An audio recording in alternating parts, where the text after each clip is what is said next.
Hello and welcome to another edition of Capper Comparison Picks. I'm Ranj.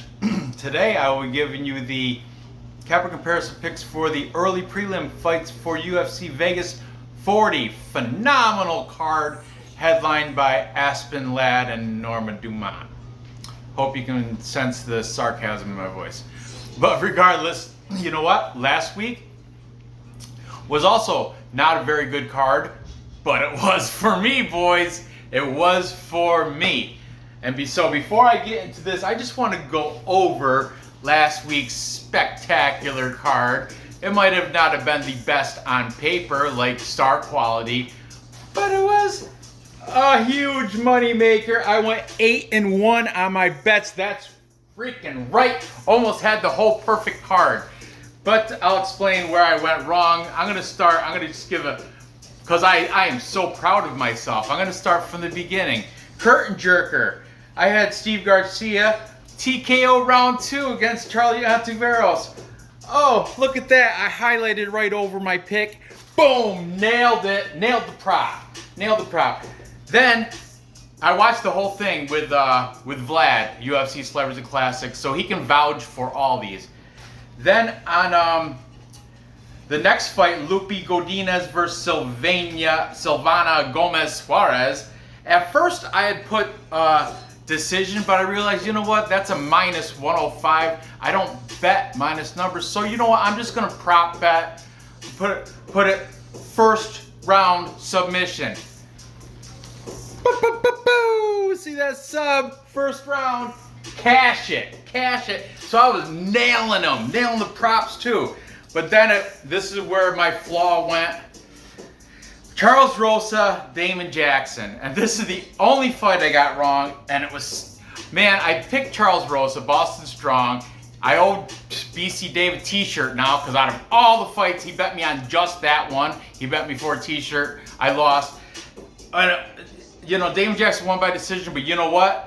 When Charles Rosa did split him open in the second round, he was bleeding like a sieve. Like, the stuff was not coming out, was not stopping. It's like just dumping out of his head.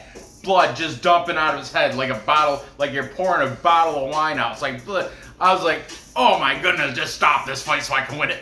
But they didn't stop it. He proceeded. I guess they clogged it up with Vaseline or whatever they do. The cut guy did his job because, and Charles Rosa he was like punching at it. He was trying to open it back up. It was good. Turned out to be a pretty good fight actually. But that was the one I did get wrong. My only loss on the entire card. So keep on going forward. Alexander Romanov. Cash it, propped him out. TKO round 2. I only propped the TKO, or did I hit round 2? Can't remember. I think I did it. I did hit round 2. Check the Vlad's. It's live stream. So I mean, you could always.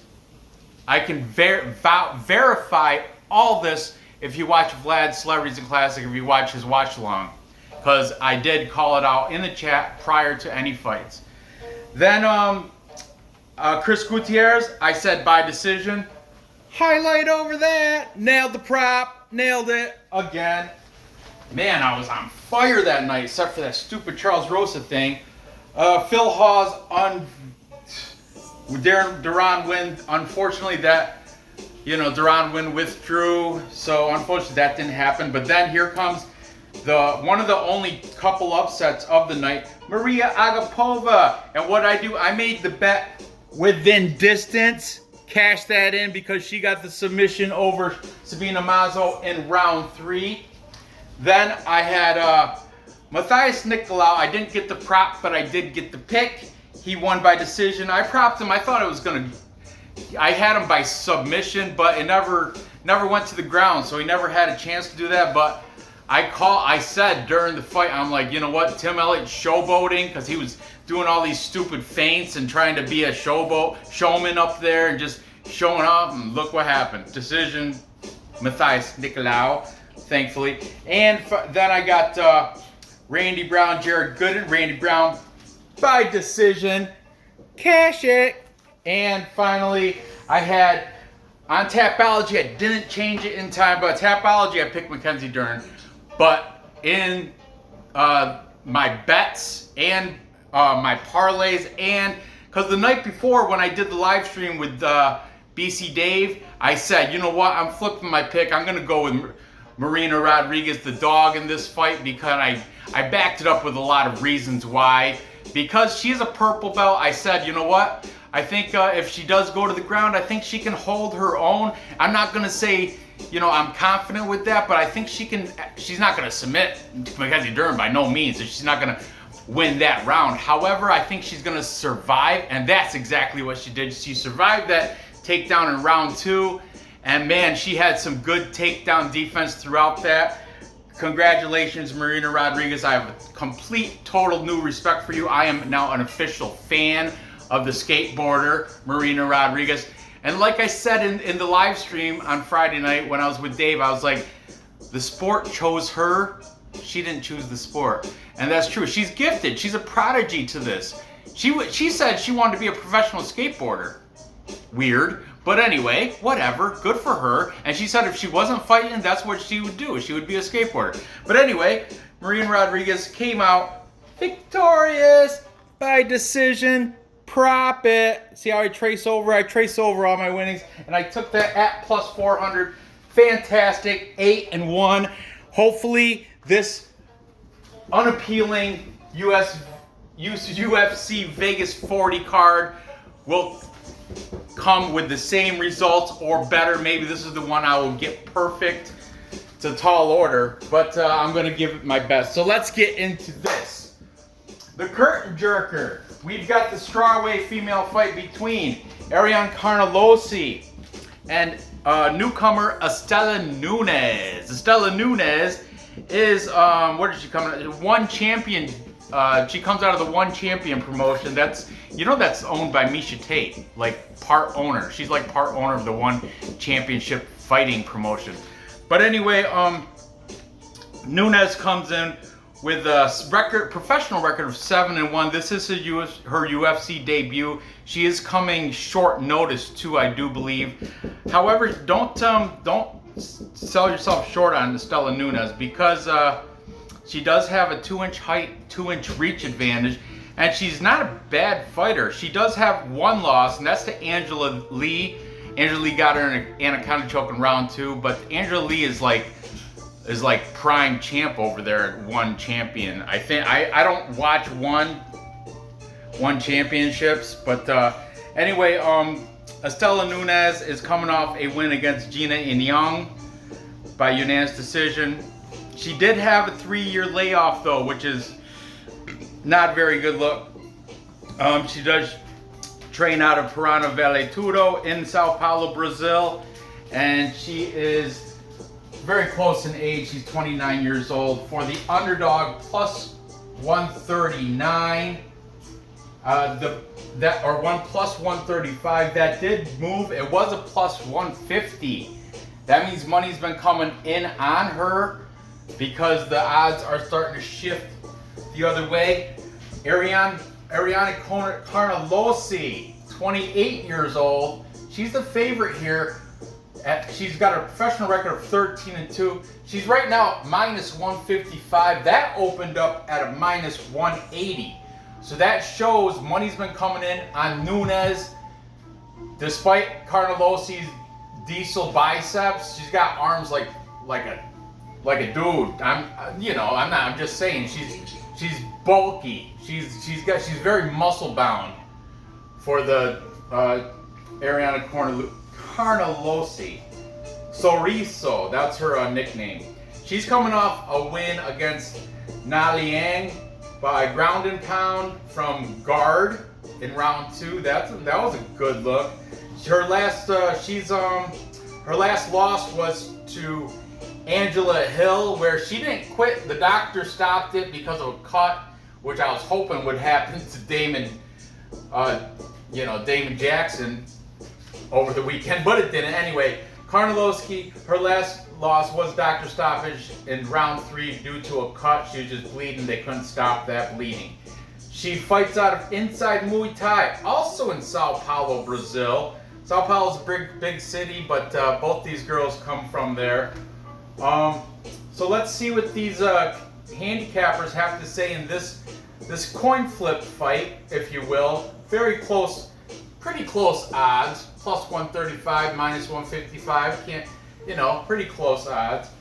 Let's see what the cappers have to say for this. Okay, starting with the favorite in Ariana Carlosi, we've got it's your boy eBay's. My daughter's sick today.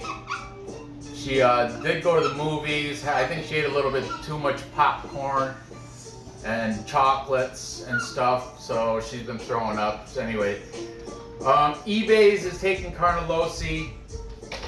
What? My head hurts. I know, you're sick. Go lay down. Okay. It's your boy eBay's is eBay's. That's right, eBay's. eBay's fight predictions taking Carnelossi by decision. Then we're going to go over here. Ray from the MMA Pick'ems podcast is taking Estella Nunez by decision. I like Ray. He's all these links to these cappers will be in the description, so be sure to check all these guys out. They wouldn't make my show if they weren't good. I mean, if they're a newcomer debut, then I can't. I'm just putting them up there, giving them a shot. For example, the next guy never been on any of my. Wow, that's loud. The next guy's never been on a capper comparison show before, but I was checking him out. He had his picks out early. I'm gonna give him a shot. It's Everything MMA, brand new guy. Everything MMA. I'm just gonna write everything. He's saying a TKO for Carnelossi. He said first or second round. Now I'm not one to criticize, but Everything MMA, dude, your knowledge is good, but it sounds you're monotone. There's no inflection in your voice. It's all drawn out. Sounds like the teacher from Ferris Bueller's Day Off. Bueller. And it sounds like you're reading. It sounds like you're reading right off the paper. So you got to do a little inflection, little change in your voice, change in the tone, your presentation. I mean, the knowledge, the info is there, but the delivery, I think you got to work on that a little bit, bud. But anyway, Everything MMA is taking Carnelossi by TKO. Like I said, he's a newcomer to the show. Check him out. Links in the decision. Links in the description. Give him a try. Maybe he'll take my advice and put a little inflection in his voice. Then we've got also taking Carnelossi. We've got UFC celebrities and classics. Bulgarian Cowboy, my friend. His original pick is over, but look, over 2.5 is minus 200. His original pick is over 1.5 rounds, which I hate when he does that. I make him pick a side, even though he reluctantly does it. He did it. Range makes me pick a side. I guess I take Carnelossi, I guess. So he's going there. He's taking, and he's saying over 1.5 rounds. I'm not gonna. What is that? Minus 400, Vlad? Come on, dude. Anyway, no wonder last week he also went 8-1 or something, 8-2. I think he went, or 7-2. I think he went. But a lot of those were like that. We're like, oh, over 1.5 rounds. Well, a female fight to go over 1.5 rounds, that's almost a given, bud. That's why you got to. I make him take a side. When I'm on the show, I'm like, pick the damn side. Pick it. Gun to head. Then we've got Tiger Bomb, Johnny over here taking Nunes. I don't know if he said how. Did he? He did. Johnny's taking Nunes by decision. However, his counterpart there on the show, Tiger Bomb, Jose, they're split here. Jose, not confident in this pick, but Jose is going to take Carnelossi. I think he's taking her because of her biceps. man, she does have a great build. Like, I think she might be on some sort of special vitamins or something. Maybe it's the water. I don't know, because Nunes is in Brazil too. Sao Paulo, they got the same water system, so it's not the water. I think it's the vitamins. But whatever. It is what it is. So what we got? 1, 2, 3, 4, 1, 2. That's everybody. So now it's time for me to pick, and I think I'm gonna. Man, here's the thing. Carnelossi has had the better fight resume. I mean, Estella Nunez, she's coming from one championships. And she does have a loss there, being a kind of choke. I'm gonna take Carnelossi, partially because her biceps, and partially because of her experience. 13-2. Nunes is 7-1 as a pro. This is her UFC debut. I do believe she's coming in short notice too. I forget who she's coming in for, but I think she's a short notice replacement for somebody. So I'm gonna give it to Carnelossi. You know, the odds aren't, it's minus, but it's still, they're not that bad. And Carnelossi has that aggression. She's gonna, that's the thing though, that might come as a fault, her aggression, because Nunes, I've heard, is good with her counter strikes. And she's good with countering. So if Carnelossi comes, Nunes might be able to counter all that. But Carnelossi, a little dynamite, little small package dynamite. If she gets on the inside, she's going to tear this girl up. I think she'd probably get, man, I want to say female fight, I got to go with decision. The decision prop is favored there anyway. So I'm going to say Carnelossi by decision. I'm not confident. I'm not going to prop bet this. Well, I probably will because I'm a D-gen. Like, as they're in the back, like, getting ready to fight. If these fights come on, like prelims, if they come on at 7, I'll make this bet at like 6:55. Maybe. We'll see. We'll see how I feel. And plus, we'll see how they look in the weigh-ins, because the weigh-ins are where I put the stamp on either flip my pick or stick with it. That's why I urge all of you guys to join me in the After the Weigh-Ins Recap Show live stream with Dave, where I go over every fight after watching the face-offs and weigh-ins and make any changes as I see fit, like I did last week, which paid out for me, except for one fight I got wrong. Charles Hosa. But anyway, Boston Strong. But man, that gash, that elbow, that split Damon Jackson's head wide open, big gaping gash, bloody, it's that close for being stopped. and Charles Rosa's corner was saying, look, he's bleeding everywhere, profusely, he's bleeding. They wanted it to be stopped too, as did I. But anyway, back to this. Moving on. Next, we've got the bantamweight showdown between the return of Brandon Davis, Killer B, Brandon Davis taking on Storm, Danaa Batgerel. Danaa, I say Danaa because it's D-A-N-A-A. So it's not Danaa or Danaa, it's Danaa. I think, you know, like Vanderea. I think you gotta say the A is two different sounds. It's not just extended. So, Danaa Batgerel, I could be messing that up. I don't know how they pronounce it in Mongolian. But he's the Mongolian, and his nickname is Storm, and he is here the favorite at minus 182. He's got a professional record of 9-2. Now this 182, that opened up at minus 200. So you got to think money's been coming in on the underdog, Davis, to make Batgerel a little bit more attractive. But Brandon Davis, that didn't change that much. It was a plus 160. Now it's a plus 157, so it changed 3 points, not much. So we got Killer B and Dana Batgerel. Both of them are early 30s. Davis is 31. Batgerel Storm, 32. Okay, let's talk about the favorite first in Danaa Batgerel.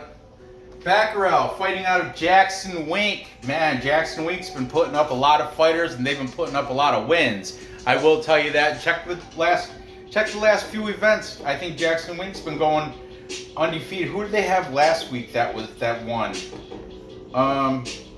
was the first fight there. Who did Antivaros lose to? He was a Jackson Wink fighter. Yeah, Steve Garcia. So they're coming up, and they have more fighters that I didn't write them all down, but they have more fighters with fights coming. They're very active, and they're very. We got Winklejohn and somebody Jackson. I forget their first names, but that's where they come up with the name Jackson Wink. But anyway, it's like Henry Winklejohn and John Jackson or something like that. I don't really know. But Dana Batgerel, he's coming off a win against Kevin Natividad. He knocked him out round 1. Pretty good. Before that, he beat Guido Canetti, even though Guido Canetti's like 40-something. Also knocked him out round 1. So this guy's been knocking people out and knocking them out quick.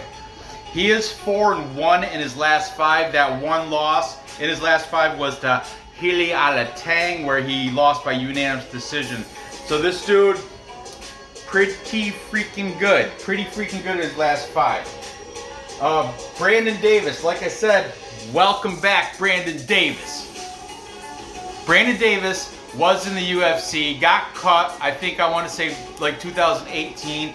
Then he went to he did a bunch of fights in Gulf Coast MMA.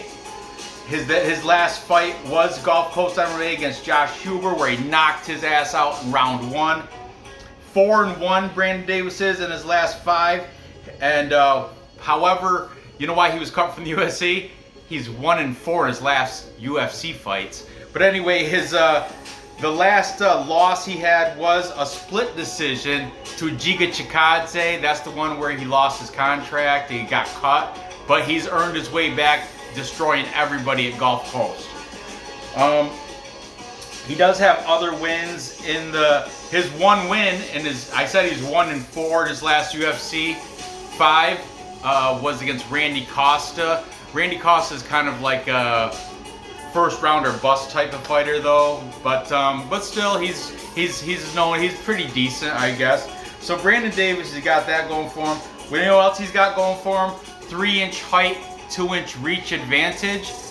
And Brandon Davis is a striking coach over in American Top Team Dilbersville, Mississippi. Not the Coconut Creek, not the main American Top Team, but ATT in Dilberville.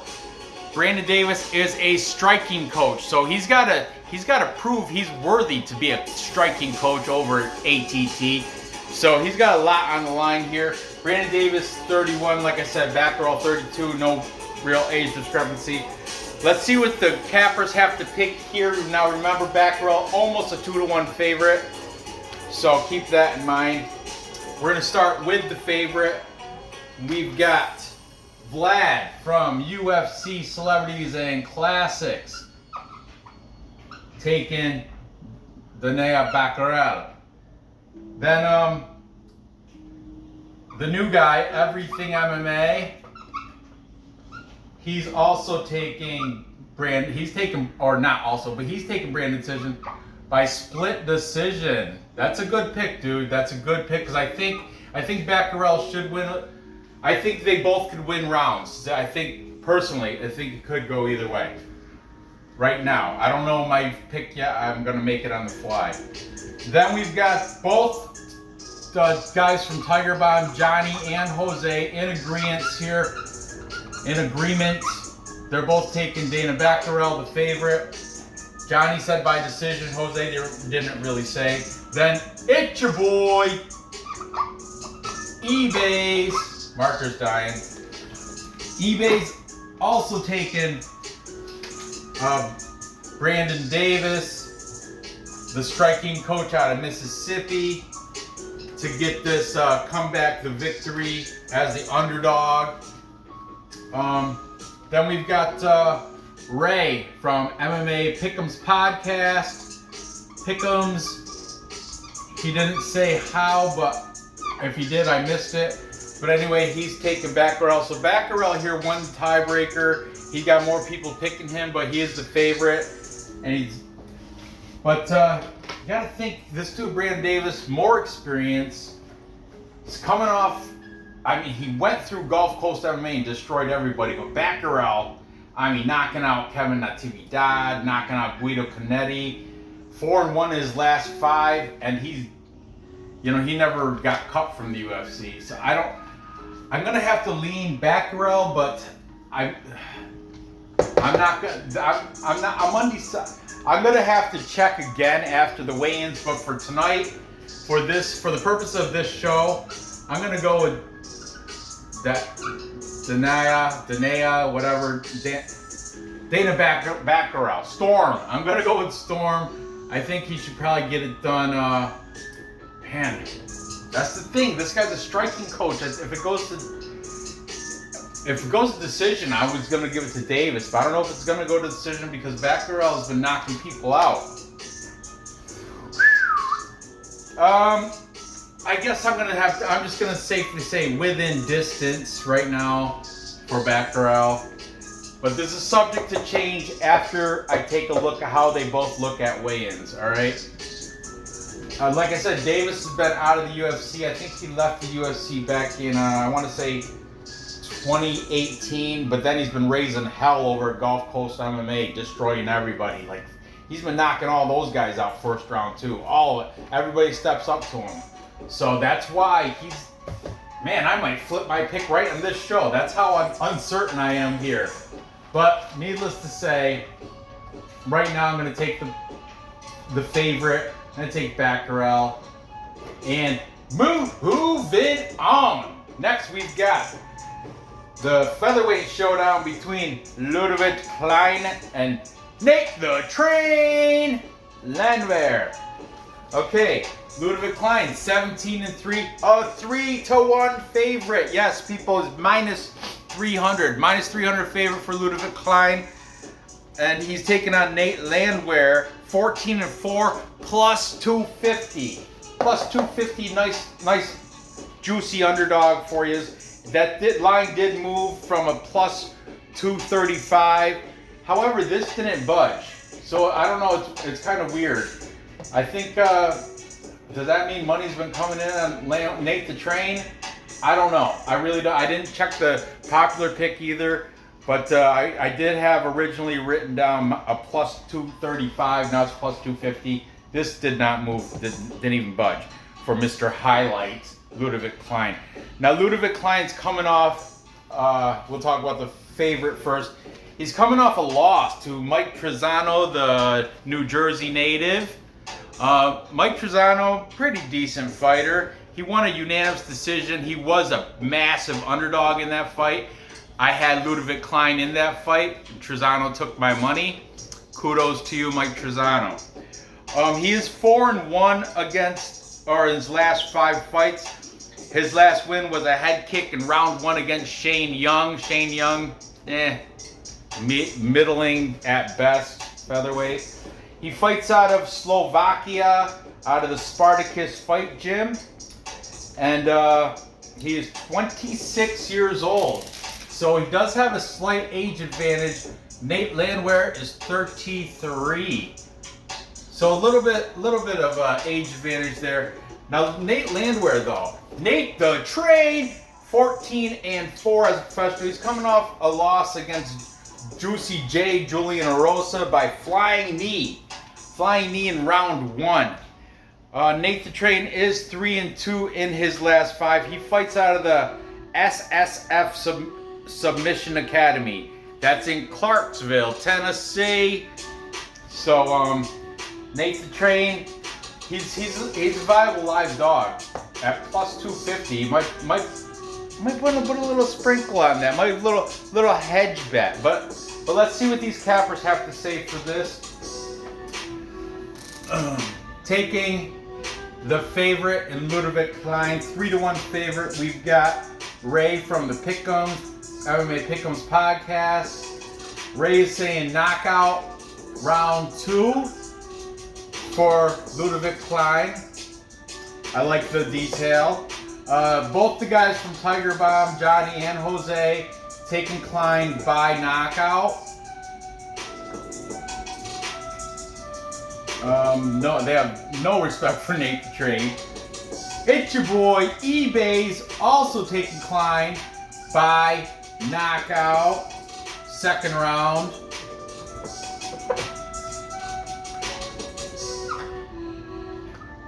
Knockout, second round. I see a trend going here. Everybody's taking him by knockout, propping that up. Even Vlad, who always does the over-unders instead of the sides. He's taking Klein, and he's taking it within distance. His first bet is fight does not go to the distance, which under is minus 140. The bookies also agree that it's not going to go the distance. Then the new guy, Everything MMA, everything is taking Klein by TKO in the first round. So everybody's got Klein, everybody's got him to knock this Nate the Train out, making it a full capper consensus. A full capper consensus is when pick the same side. Yeah. Good girl. How's your head feeling? Better? I still have a headache. Still have a headache? Okay. Well, a full capper consensus. Throw the lucky pearls for the gamblers. Good luck pearls for all you gamblers out there. Make sure you prop this because he's 3-1 favorite. But yep. Thanks, Nor. It's time for dessert. I'm almost done, and then I'll give you some. Okay. Okay. So we've got. I know she's sleeping. Ludavik Klein knocking out Nate Landwehr for the capper consensus. Everybody's on board with Klein. As am I. I guess I can't go against the full capper consensus in this spot. I had Klein against Mike Trizano last time. I think I don't know. It could have. He was not impressive against Trizano. Trizano pretty much had his way with him. I think he spent the whole fight trying to set up a nice head kick, which he never got to deliver just because Trizano was keeping him at bay. But yeah, I guess I'm gonna go with the cappers too and say KO or TKO. I'll say second round, round 2. Just to prop that out, make that plus money, and it will. If you pick method and round, that'll be a definite plus money. But Nate the Train, he is at plus 250. He might be worth a little bit of a sprinkle, a little bit of a hedge bet. I'm saying I might, uncertain as of right now, but where the range is circled are my bets for this card. Unfortunately, I am taking all the favorites here, but you parlay them all and it will make a plus number, I'm sure. And I put the method, so if that should plus number it also, especially, method and round, definitely make that a plus number. Carnelossi by decision should be a plus. Well, you know what? Let's recap. Time check. So to recap, I've got Ariane Carlosi getting the decision victory over Estella Nunez. I'm not confident with that pick at all. I like Nunes' counter striking, and Ariana Carlosi does come in aggressive, and she's going to come in strong and powerful. And Nunes is a more technical striker. She's got more finesse, but Carnelossi has power. She's got the strength, and her biceps show that. And if she rocks this girl, she's gonna rock her. I might even change that decision to a within distance, but right now I've got a decision for Carnelossi. Then I've got Danaa Batgerel within distance, but I really don't like that either because Brandon Davis. This is a tough card to predict, but I'm gonna stick with my picks for right now. Brandon Davis, like I said, he is a striking coach at American Top Team, Dilbersville, Mississippi, I know, but still, nonetheless, he's still a striking coach there. And he might be able to edge out a decision just like Heliala Tang did, you know? But right now, I'm going to take Danaa Batgerel to get it done within distance. Because Davis, I mean, this is not the Gulfstream, what is it called? Gulf Coast MMA promotion. This is the UFC. He's 1-4 in the his last 5 in the UFC. So, and Danaa Batgerel has been knocking people out. Knocked out Kevin Natividad and Guido Canetti. So, yeah, I'm gonna stick with my pick there. And finally, I'm joining the full Capper consensus, taking Ludavik Klein to get a TKO over Nate the Train in round 2. I wouldn't be shocked though, I wouldn't be surprised if Nate the Train did come up victorious, because Ludavik Klein did have that unimpressive fight against Mike Trezano, which left kind of like a bit salty. I was kind of salty, a little. I was disappointed, I would say, in Ludavik Klein's last performance. So hopefully he'll bounce back, and the Slovakian should be able to get the win here over the much older Nate the Train. Well, not much older, but you know, 6 years older, Nate the Train. So there you go. Gather the info, place the bets, and cash those tickets. I really appreciate you watching. Hopefully I can keep this great win streak going on. And you know, it's been other sports too. 8-1 in UFC this past weekend. Last night I took I won the late game for in football. I took Buffalo and the over. Was it Buffalo and the over? I don't know. I woke up plus money though. And tonight I've got, tonight for you other degenerates, I've got Baltimore. Do you got time? Oh, you still got time to put it into. I got Baltimore covering 7.5. And I have actually the under here, because I think Indianapolis has a defense that's going to keep Baltimore at bay. And the over-under is like 46 maybe. Anyway, regardless of that, my degenerate gambling, let's continue these fight picks and let's continue getting them right. Stick with me tomorrow for the other prelim fights. I appreciate you watching. Hit that like. Go ahead and leave your comments, and I'll see you next episode.